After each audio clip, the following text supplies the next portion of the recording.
তোরা ওদের বাঁচাতে এসেছিলি, তোদের এখন কে বাঁচাবে? সবগুলোকে পুড়িয়ে মাটি চাপা দিব। আমাদের ছেড়ে দিন, দয়া করে ছেড়ে দিন। আমরা আর কখনো এখানে আসবো না। পিকনিক হবে, পিকনিক, মস্ত বড় মাছের পিকনিক। দানব মাছ কে কে খেতে চাও, তাড়াতাড়ি চলে আসো। Picnic, picnic. এই মাছটা যে কত কেজি হবে! কত বড় মাছ, মাশাআল্লাহ! আমি কখনো এত বড় মাছ দেখিনি এর আগে। আমি তো ভাবতেই পারছি না আমার বড়শিতে এত বড় একটা মাছ ধরেছে। তুমি আমাদের পিকনিকের জন্য এত বড় মাছটা না দিলেও পারতে ভাই। আমি হলে তো বাসায় নিয়ে যেতাম। কিন্তু ভাই, আমাদের এই মাছ ধরতে আসার আগে কিন্তু একটা শর্ত ছিল, মনে নেই? হ্যাঁ ভাই, মনে আছে। আমরা আজ সবাই মিলে বড়শিতে মাছ ধরবো। যার মাছ সব থেকে বড় হবে সেই মাছ দিয়ে পিকনিক করব। বাকি মাছ যার যার বাসায় দিয়ে দিব। এটাই তো শর্ত ছিল। তাহলে আমি তো শুধু কথা রেখেছি। তুমি কথা না রাখলেই বা কি হতো? কেউ কি জোর করে তোমার মাছ কেড়ে নিতে পারতো? কথা দিয়ে কথা না রাখা মুনাফিকের লক্ষণ। তুমি কি ভুলে গেছো মুনাফিকের স্থান জাহান্নামের সর্বনিম্ন স্তরে হবে? তাই বলে এত বড় মাছ ধরেও লোভ হলো না তোমার? আমি মুনাফিক হয়ে জাহান্নামে যেতে চাই না ভাই। ভাই, মাছটার পেট এত ফুলো কেন? ওর পেটে কি আরো মাছ আছে? ওর পেটে মনে হয় অনেক খাবার আছে, তারাও তোর পেটটা কেটে দেখি। সাবধানে কেটো ভাই। ভাই, মাছের পেট থেকে এটা কি বের হলো? নিশ্চয়ই গুপ্তধন। আমার দাদু গল্প করেছিল, যেসব মাছ অনেক বড় পুরাতন সেসব মাছের পেটে গুপ্তধন লুকানো থাকে। অনেক দামি গুপ্তধন। কি বলছো ভাই, এটা আবার হয় নাকি? হ্যাঁ ভাই, অবশ্যই হয়। দাদু আমাকে এরকম অনেক গল্প শুনিয়েছেন। তুমি তো বড়লোক হয়ে যাবে আবু বকর। আরে থামো তো, খুলে দেখি আগে। ভাই, এটা তো একটা চিঠি মনে হচ্ছে। ধুর, আমি তো ভেবেছিলাম গুপ্তধন। তাহলে আর কি হলো? কি লেখা চিঠিতে? পড়ো তো শুনি। যে আমাদের এই চিঠিটা পাবেন, দয়া করে আমাদের বাঁচান। বনদস্যুরা আমাদের আটকে রেখেছে গহীন বনে। নদীর পাশে একটা বিল্ডিংয়ে আমরা বন্দি আছি। কোনো দয়াবান ব্যক্তি যদি এই চিঠিটা পড়ে থাকেন তাহলে আমাদের উদ্ধার করুন। আমরা অনেক বিপদে আছি। ওরা বলেছে আমাদের ওরা জবাই করে নদীতে ফেলে দিবে। আমরা খুব গোপনে এই চিঠিটা লিখে বক্সে ভরে নদীতে ফেলে দিলাম। যদি কেউ চিঠিটা দেখতে পান, আমাদের উদ্ধার করুন দয়া করে। ভাই, এটা তো খুব ভয়ানক ব্যাপার। এখন কি হবে তাহলে?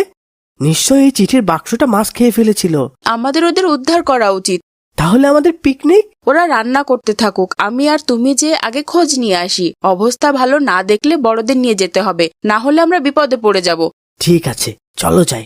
বন্ধুরা, তোমরা রান্না করতে থাকো, আমি আর আসিফ খোঁজ নিয়ে আসি। সত্যি সত্যি বনদস্যু কাউকে আটকে রেখেছে কিনা দেখে আসি। যদি আমরা ফিরে না আসি তাহলে আমাদের বাবা মাকে যে সব ঘটনা বলবে। আমাদের জন্য দোয়া করবে, আমরা যেন সহি সালামত ফিরে আসতে পারি। বিদায় বন্ধুরা, আসসালামু আলাইকুম। আমরা চিনব কি করে ভাই? নদীর ধার ধরে যেতে থাকবো, কারণ চিঠিটা নদীতেই পাওয়া গিয়েছিল। তার মানে নদীর আশেপাশেই হবে সেই বিল্ডিংটা। আমার অনেক ভয় হচ্ছে ভাই। আমার নিজেকে গোয়েন্দা গোয়েন্দাও লাগছে। ভয় পেও না, আমরা তো শুধু খোঁজ নিয়েই চলে আসব, পরে না হয় পুলিশ নিয়ে যাব। ভাই, আমার তো মনে হচ্ছে ওটাই সেই বিল্ডিং, নদীর পাড়ে। হে ভাই, কিন্তু ওই লোকগুলো কি করে? চুপ করো, দেখি, বোঝার চেষ্টা করি। একজনকে দেখে তো মনে হচ্ছে বনদস্যু, আর একজন তো আমাদের মতন সাধারণ মানুষ মনে হচ্ছে। হ্যাঁ ভাই, ওইদিকে যাওয়া এখন আমাদের ঠিক হবে না। আগে বোঝার চেষ্টা করি ওনারা কি কথা বলছে। কি খবর দস্যু মহারাজ, কেমন আছেন? আপনি যেমন দেখেছেন মালিক, আপনি ভালো রাখলেই তো আমরা ভালো থাকি মহাজন। ভালো বলেছেন দস্যু মহারাজ, আপনার লাস্ট পেমেন্টটা করতে এসেছি। সব আপনার মর্জি মহাজন, আপনি তো আমার রিজিকের মালিক। যতদিন গাছ দিতে পারবেন ততদিন রিজিক পাবেন। প্রচুর গাছ কাটতে হবে। এই পুরো জঙ্গলে সব গাছ আমার চাই। পুরো জঙ্গলে শুধু টাকা আর টাকা। সব গাছ আপনি পাবেন মহাজন, তবে একটা সমস্যা আছে। কি সমস্যা? বন কর্মকর্তা ঝামেলা করেছিল, আমাদের নাকি অবৈধ গাছ কাটতে দিবে না। ও তার পুরো পরিবার শুদ্ধ তুলে নিয়ে আটকে রেখেছি। ও তার কি করবো বুঝতে পারছি না। এটা নিয়ে এত ভাবার কি আছে? পুরো পরিবার কেটে মাটি চাপা দিয়ে দিন। এই জঙ্গলে আর কে খুঁজে পাবে বলেন? আমি আপনার অনুমতির অপেক্ষায় ছিলাম। আজ রাতেই ওদের মাটি চাপা দিব, চিন্তা করবেন না। ভাই, তুমি কি কিছু বুঝতে পারছো? কি ভয়ানক! বনদস্যুরা অবৈধভাবে বন কেটে উজাড় করে দিচ্ছে, আর সেই গাছ কিনে নিচ্ছে ওই মহাজন। আর গাছ কাটার বাধা দেওয়াতেই বন কর্মকর্তার পুরো পরিবারকে আটকে রেখেছে দস্যুরা। আজ রাতে তাদের খুনও করবে। হায় আল্লাহ, কি ভয়ঙ্কর ব্যাপার। ভাই, এটা অনেক ভয়ানক ব্যাপার। আমাদের এখানে থাকা উচিত হবে না। বড়দের নিয়ে তারপর আমাদের আসতে হবে। আজ চলো যাই তাড়াতাড়ি, এখানে থাকাটাই রিস্ক। তোরা তো যেতে পারবি না রে নাবালক শিশু।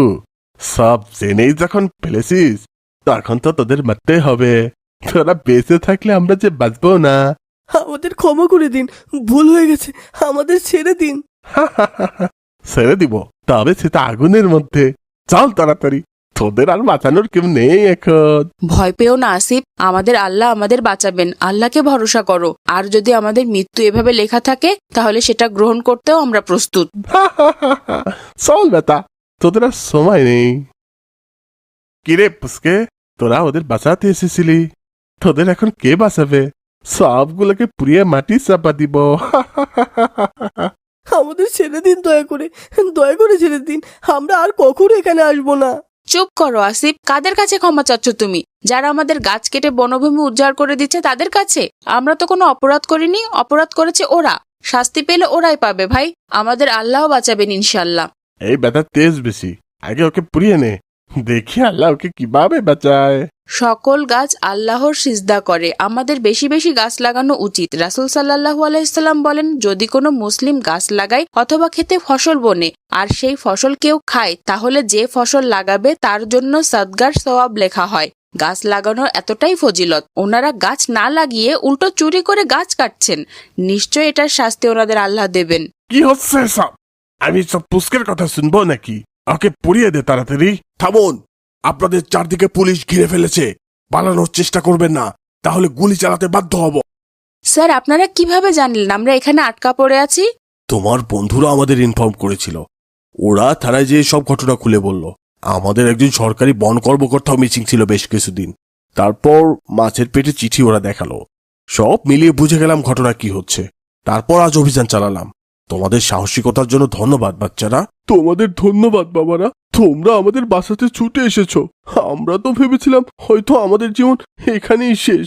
আমরা ওছিলাম মাত্র, আল্লাহ চেয়েছেন বলেই সব হয়েছে। নিশ্চয়ই আল্লাহ জুলুমকারীদের ছেড়ে দেন না। আল্লাহ বিচারকগণের মধ্যে শ্রেষ্ঠ বিচার।